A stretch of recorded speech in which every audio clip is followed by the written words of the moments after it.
Alors on va vous présenter les 24 heures du Mans. On a choisi ce sujet parce que c'est l'une des plus grandes courses automobiles au monde, mais c'est aussi l'un des événements les plus attractifs dans l'ouest de la France chaque année. C'est une course qui est prestigieuse et élitiste pour les pilotes, mais auprès du grand public c'est très populaire, et ce depuis de nombreuses décennies.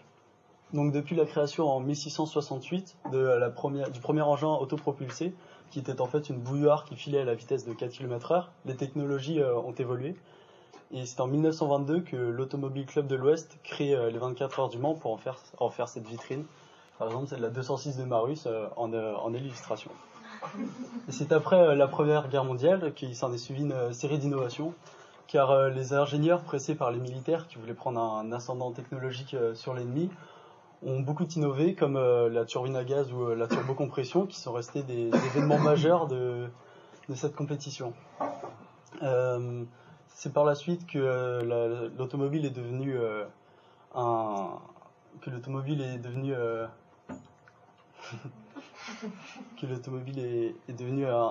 enjeu sociétal. Et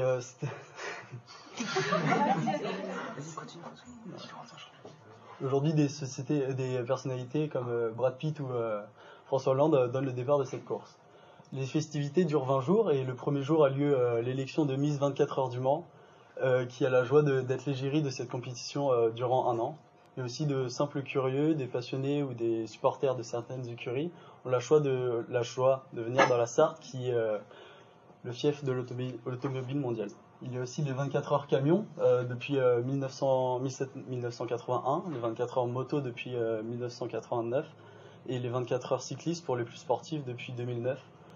Pour les moins sportifs, il y a aussi un jeu vidéo disponible depuis 2009 au cours duquel se passe une compétition.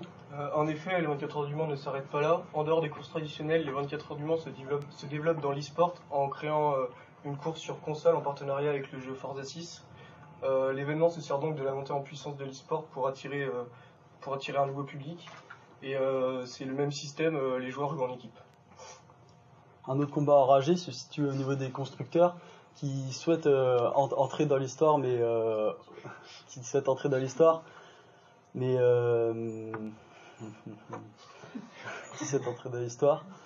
Et par exemple, il y a aussi d'autres marques moins connues comme Schneider Walker ou encore Delahaye qui sont entrées dans l'histoire il y a longtemps.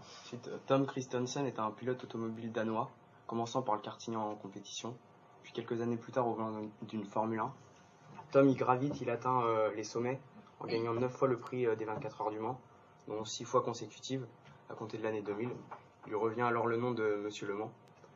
Monsieur Le Mans, comme les autres pilotes, il est accompagné d'une équipe appelée mécanicien de circuit. Chacun exerce un rôle bien défini mais complémentaire. Par exemple, l'un ouvre la vanne, le second introduit le tuyau de carburant. Dans le même temps, d'autres changent les roues. Ainsi, l'équipe elle est primordiale pour les pilotes. Cependant, cette course n'est pas accessible à tous les constructeurs. Une voiture coûte au minimum 483 000 euros. Additionné aux autres frais, c'est donc un investissement de plusieurs millions d'euros. De plus, ces voitures sont fragiles et complexes. En 2018, sur 60 participants, il y en a eu 16 qui ont abandonné pour cause mécanique. C'est aussi dû à la difficulté du circuit. Depuis toujours, le circuit a connu des évolutions, des modifications du tracé. Il reste l'une des plus grandes pistes du monde avec 13,626 km à parcourir, aussi bien axé sur le circuit Bugatti que sur la route nationale. Virage Mulsanne du Tertre Rouge ou encore la ligne droite des Hunaudières connaissent une certaine célébrité. Cette ligne droite longue de 6 km peut être parcourue en moins d'une minute à une vitesse constante de 400 km/h. Au volant d'une Walter Racing, Roger Torchi approvisionnant les 405 km/h est le détenteur du record du monde de vitesse en course. Un record qu'il risque de garder avec l'apparition des 2 chicanes pour la sécurité des pilotes. Mais les 24 heures du Mans, c'est aussi une course très dangereuse. En 1999, le pilote allemand Mark Webber s'est envolé avec sa voiture à cause d'un problème aérodynamique et aussi une haute vitesse. Le pilote a réussi à s'en sortir indemne, mais c'est ce qui a conduit à la création des chicanes sur la ligne droite des Hunaudières. De nombreux accidents surviennent dans le sport, mais celui de 1955, il est terrible. La Mercedes de Pierre Lévesque tape l'arrière d'une Austin, donc s'ensuit un décollage terminant la course dans les tribunes. Du coup, on y fait un bilan déplorable de 85 morts, et il restera le pire accident de l'histoire du sport automobile.